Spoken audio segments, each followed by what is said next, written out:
దేవుని పరిశుద్ధ నామమునకు మహిమ కలుగునుగాక.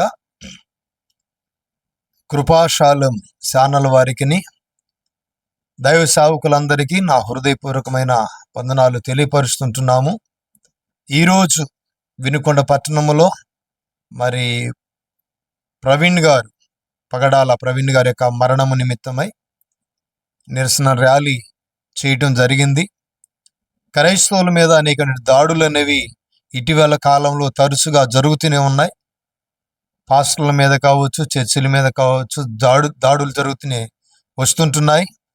గతించినటువంటి సంవత్సరాల్లో గత 4-5 సంవత్సరాల క్రితం గతించిన 4-5 సంవత్సరాల క్రితం మా చర్చి మీద కూడా దాడులు జరిగినాయి. మా చర్చిని కూడా అర్ధరాత్రుల్లో కూల్చి తగలబెట్టడం కూడా జరిగింది. తదుపరి 2-3 సార్లు చర్చి తలుపులన్నీ పగలగొట్టి సామానంతా కూడా తీసుకెళ్లారు. కాబట్టి ప్రభుత్వం వారు గమనించి పాస్టర్లకి సెక్యూరిటీగా కాస్త భరోసా ఇవ్వాల్సిన అవసరం ఉంది. కొన్ని ప్రాంతాలకు సేవ పరిచర్యకి వెళుతుండగా మధ్యలో కొన్ని ఆటంకాలు, అభ్యంతరాలు కూడా కలుగుతున్నాయి, ఆటంకపరుస్తున్నారు. రాజ్యాంగం ప్రకారం ఎవరు మతాన్ని వాళ్ళు ప్రకటించుకునే హక్కు మన భారతదేశంలో ఉంది. అయినప్పటికీ కూడా మరి క్రైస్తవుల మీదనే ఇలాంటి ఇబ్బందికరమైన పరిస్థితులు ప్రభుత్వాలు కలిగిస్తున్నా కూడా అది ఎంత మాత్రం కూడా స్పందించట్లేదు.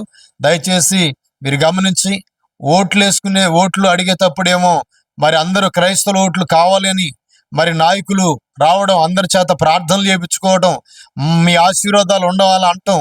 నాయకులే మరి సెమీ క్రిస్మస్లు పెట్టి ఆ పాస్టర్లకు అన్ని విధాలుగా సహాయం అందిస్తూ మరలా ఈ ప్రభుత్వాలు వచ్చిన తర్వాత పాస్టర్ల మీద, చర్చిల మీదనే ఇలాంటి జరుగుతున్నప్పుడు స్పందించట్లేదు.